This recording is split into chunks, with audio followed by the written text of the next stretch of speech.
My answer is no. We don't need to be scared, but we need to be aware of the risks involved. It is true that at some point in time, and I believe that point is rather distant, quantum computing can hack, if you will, the current encryption algorithms. That lies in the fact that these algorithms basically are built on the prime factor methodology. Quantum is really good in calculating prime numbers. The good news is that this can be solved today already. There are quantum-safe algorithms, some of which have been developed by IBM and have officially been certified to be quantum-safe, and that means that even a very, very, very strong future quantum computer cannot hack this encryption in a reasonable amount of time.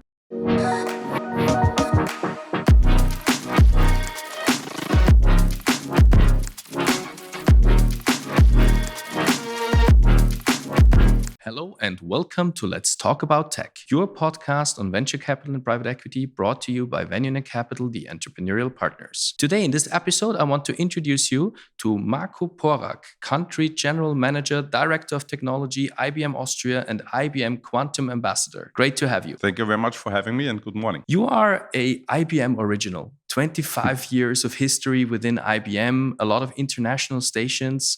How did you enter the tech world? Well, you mentioned it. I'm an IBM original, and I believe I can say that this originality goes even beyond my active career in IBM, as my dad was also an IBMer. And so my first touch point with IBM that I can vividly remember was that my father actually brought home an old IBM PC XT when I was about 8 years old. And so I couldn't really write and do math fluently, but I started my first basic programs back at these days in very early age, and that developed from there. I then had my education in HTL Donaustadt. Informatics, you would call it today. Back at this day, it was called Datenverarbeitung. So I entered into software development. Really, that's my background. I still consider myself a techie. I'd like to consider myself a techie at least, although my best days as a techie unfortunately, are long gone. But in these days, I really worked in IBM, with research even, and I'm a holder of a patent, for example. So I think I can say I dug quite deep into technology, and now I'm trying my best to connect my background knowledge with business requirements that our clients have and that we are eager to help them solve. IBM is known for solutions for business clients, yes, right? So today you have a few major topics, and we'll touch a little bit upon them, such as hybrid clouds. Obviously, the big game changer, AI, is a huge topic, and also quantum computing. At the innovation forefront, IBM is active. So let's dive a little bit into that. How do you serve business clients and in this field of hybrid cloud, for example? Why hybrid? Mm-hmm.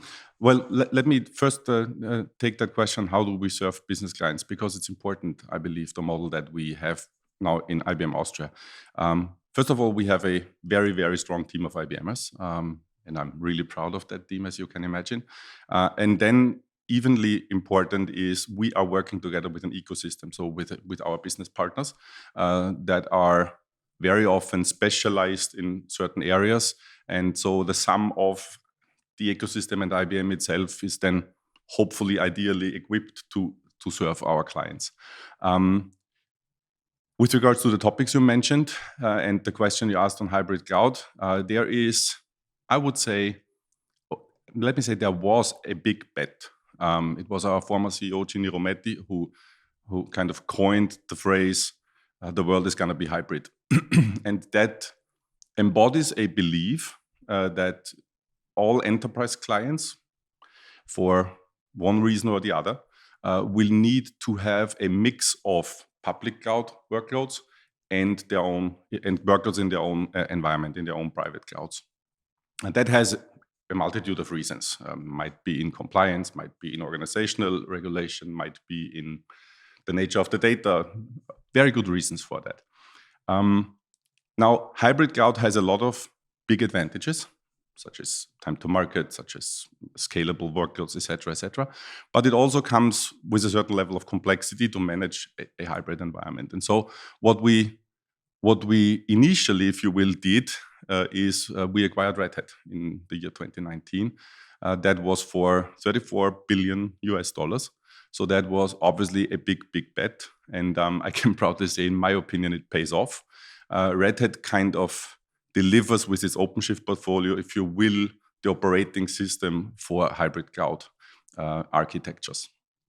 Most importantly, around containerization and the logics behind it, how to control and manage these containers, and also how to control workloads. Now, since then, we have further developed our portfolio with additional acquisitions, particularly in the field of FinOps, so that is managing my cloud environment from a cost perspective and from an ROI perspective, and also, and that is kind of a bridge already to AI, also with operations that are driven with AI in the background. So AI-based operational tools who help our clients to automate the management of their infrastructures. So that is the infrastructure side of the business. And then on the other hand side, we are technology and consulting company. On the other hand side, we have colleagues in IBM from our consulting business unit who help our clients transform into that world,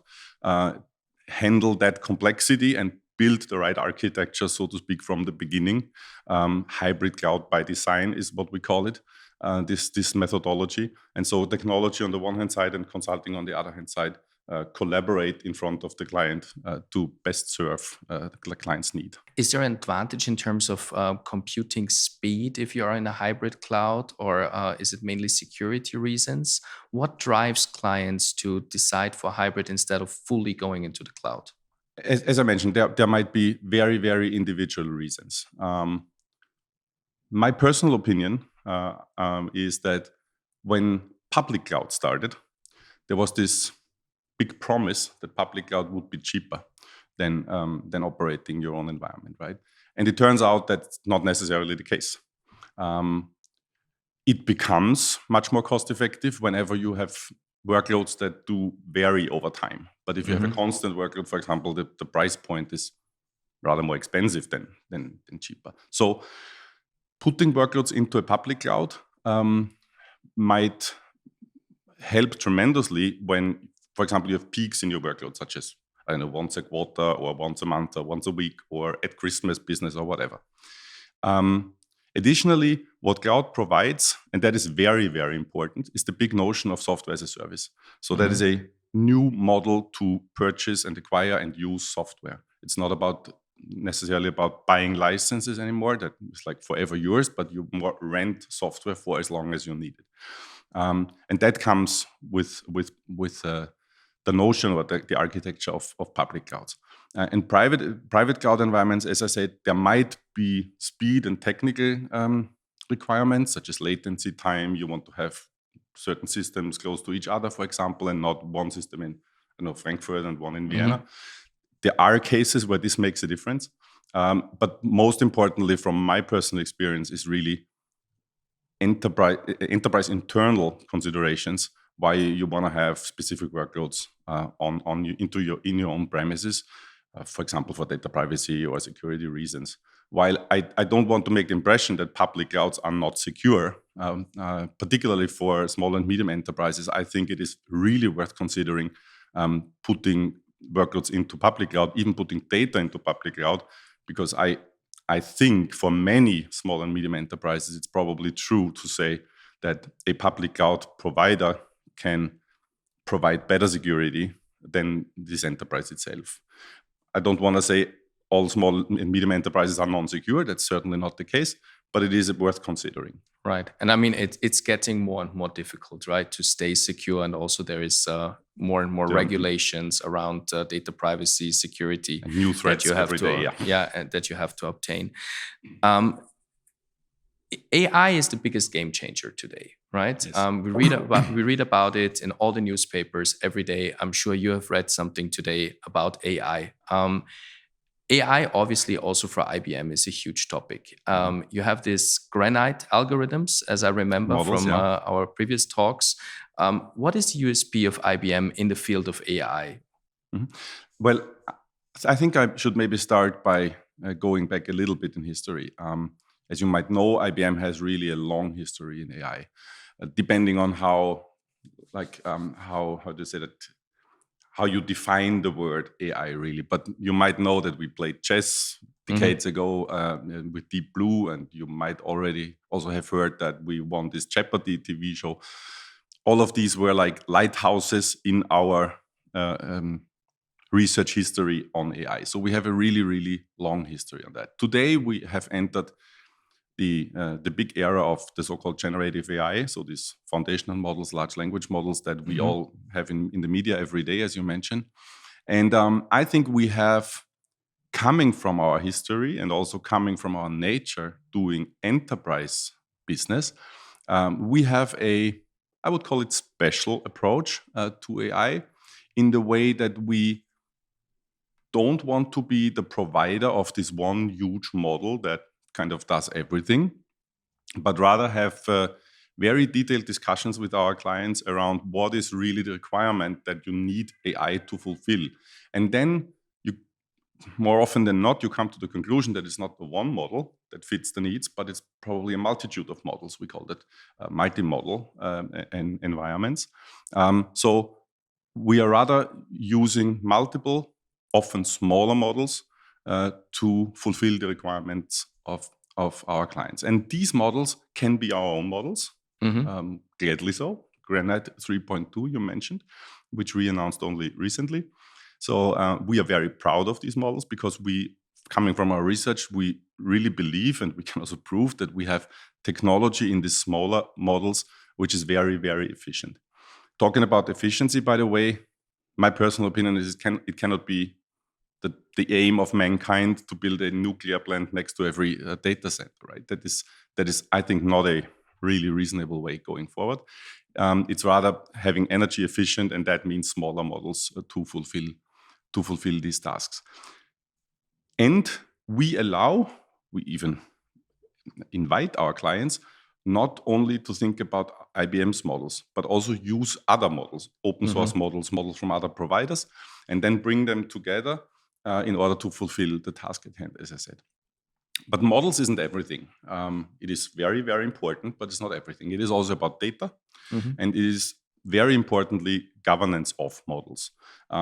As we already discussed in hybrid cloud, there is good reasons why clients care for the quality and also security, of course, and privacy of their data.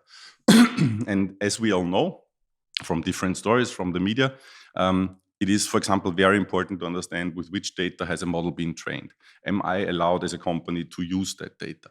But it's equally important to know what happens with my data that I possibly train into models. Where is it situated? Where is it located? Who has access to it? What happens to the data when I even interact with a model? I mean, just asking a model a question provides data in the chatbot example.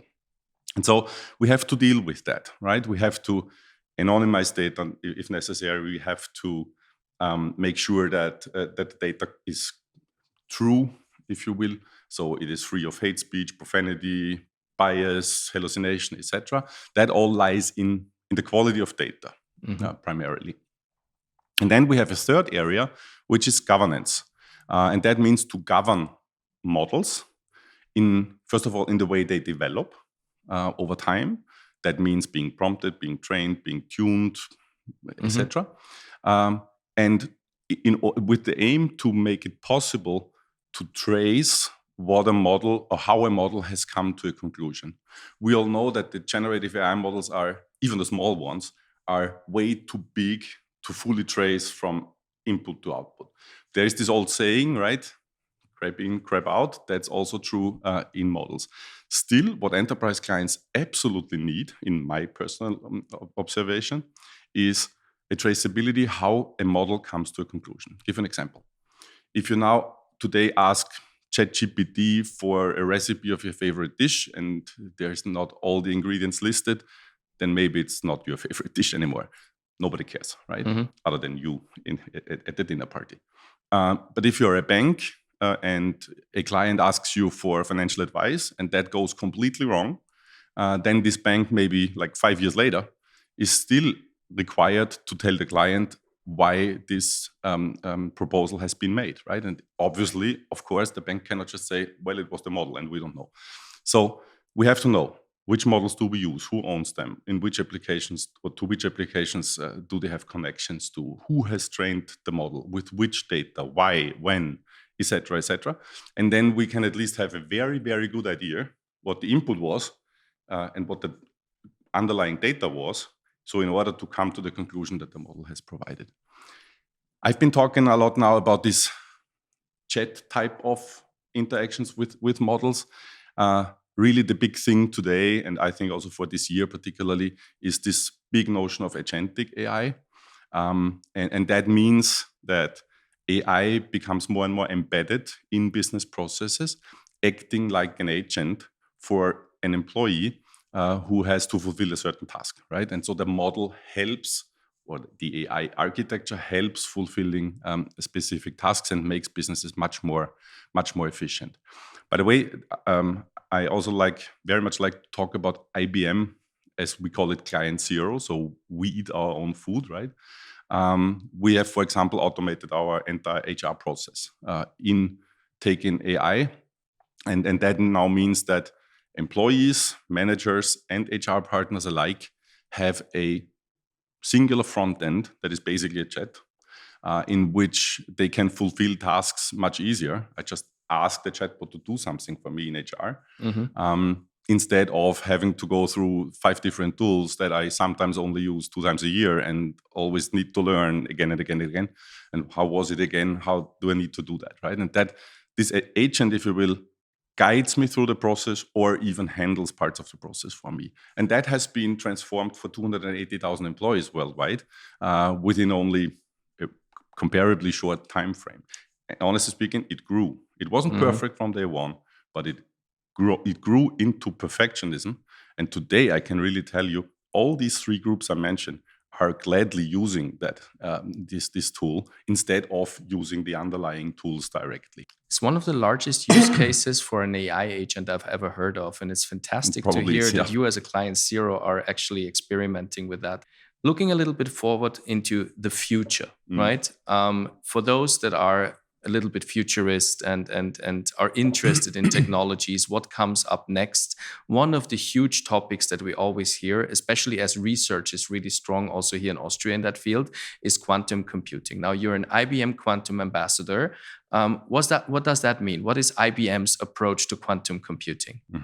Well, let me first explain maybe what this IBM Quantum Ambassador means. It basically means that I have gone through a quite thorough education, IBM internal education, and got certified that I know at least enough to speak about it. So what is our approach to quantum computing? First of all, similar to what I said about AI, we have a long-standing tradition of research in quantum mechanics, generally speaking. And I believe it was 2016 when we announced and also put on our cloud our first working quantum computer. I think it was 5 qubits back at this day. Today we have systems with multiple hundred qubits, and I will come back to that a bit later. Now, how does quantum work? What is the difference between traditional computer architecture and quantum computing? It basically lies in the bits versus qubits, how we call them on quantum. A bit is more or less a switch between 0 and 1, right? So everybody knows that, and we have billions of bits on a chip today. And a qubit is, and that lies in the nature of quantum mechanics, also at the end of the day is a 0 or 1 state. But the interesting part is that a qubit can be in a so-called superposition. And that means it can be in every state between 0 and 1. And now the interesting part starts at the same time. You can think about it like flipping a coin into the air. And actually, you don't know, is it now heads or tails? Because it still rotates, right? As long as it falls down to the table, then all of a sudden it becomes heads or tails. And that's very similar to what happens in qubits. When you observe a qubit, then it turns out with a certain probability 0 or 1. But before that, so to speak, or in the process of that, you can calculate multiple results or stages at once, right? And that makes the data space in which qubits operate much, much, much bigger than just a 0 and 1. And then there's a second aspect, and that is called entanglement between qubits, and that leads to very, very high levels of performance when adding qubits. So the performance of a qubit or of a quantum computer actually doubles with every qubit. So when you think about 5 qubits in 2016 and say 400 qubits now, it's non-comparable really, the performance gain. Why do we have quantum computing as mankind? The idea came from I would even call it necessity to simulate nature. And it turned out that with traditional architecture, you just cannot completely simulate nature. Not even a single molecule could you really simulate in all its features.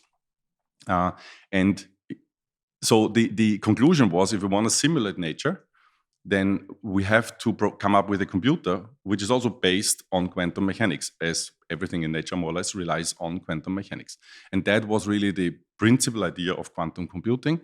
And that also leads me to this important use case of, for example, material discovery, such as drug discovery or battery materials or just materials for airplane skin, things like that.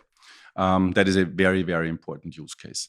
Now, what makes us special in IBM? First of all, it's the history of research. I think I can, in all modesty, say that we are ahead in that area.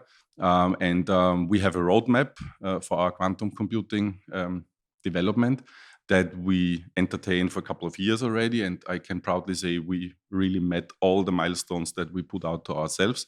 And that roadmap goes until the year 2033. With milestones ahead that come with not only chip development, but also software development, importantly, education of the community, building networks for our clients and researchers to collaborate with each other around our technology. Quantum certainly is a space that not even a big research company such as IBM can research on its own solely.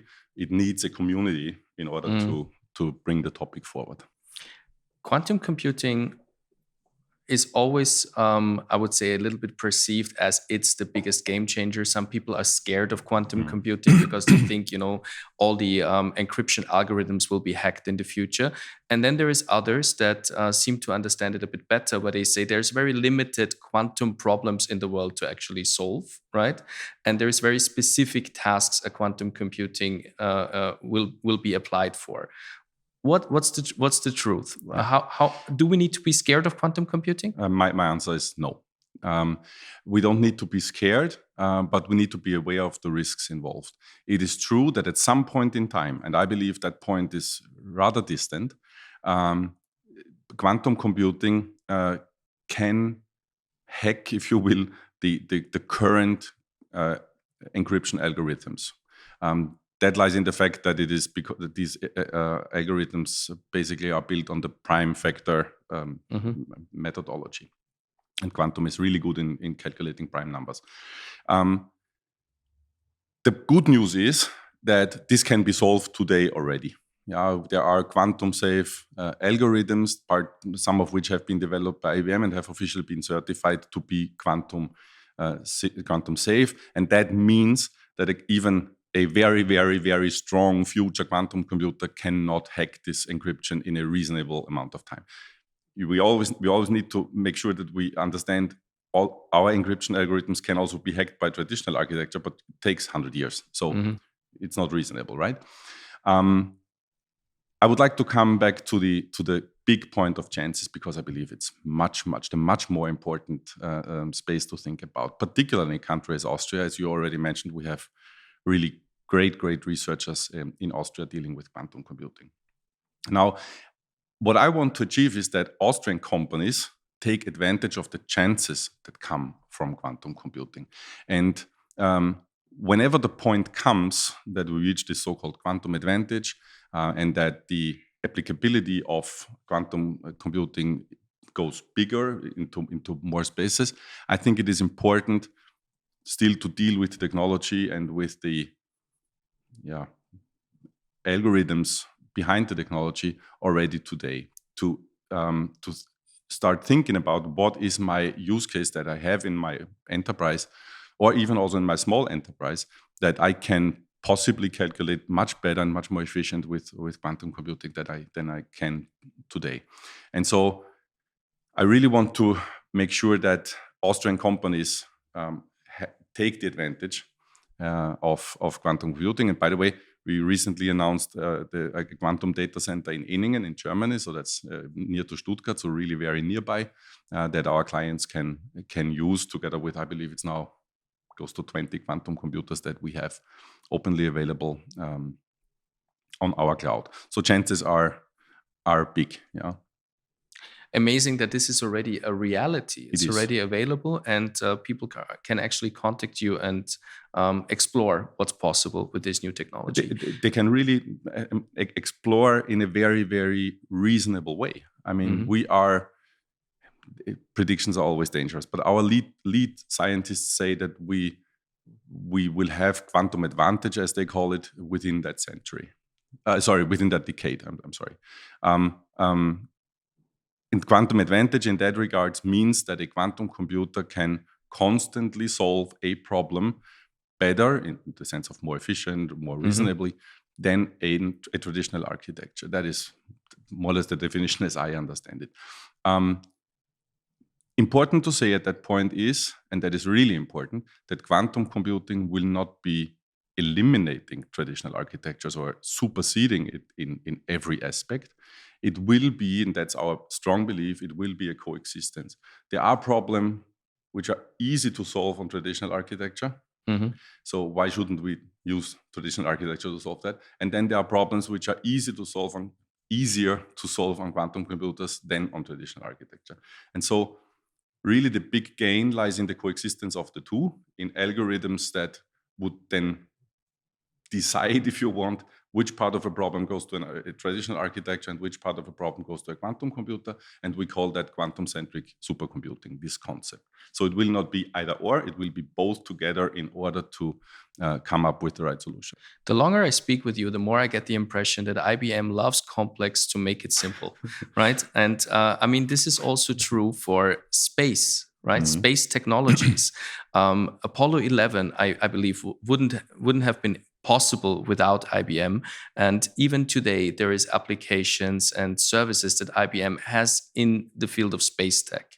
Can you tell us a bit about that? Yeah, gladly so, of course. And first of all, thank you. I think it is, in all modesty, it can be stated that we have contributed quite significantly towards landing men on the moon with our systems packet these days, together with NASA, obviously. What we do today, I believe an example that kind of brings together a lot of what we discussed today already, is a robot that is called Simon.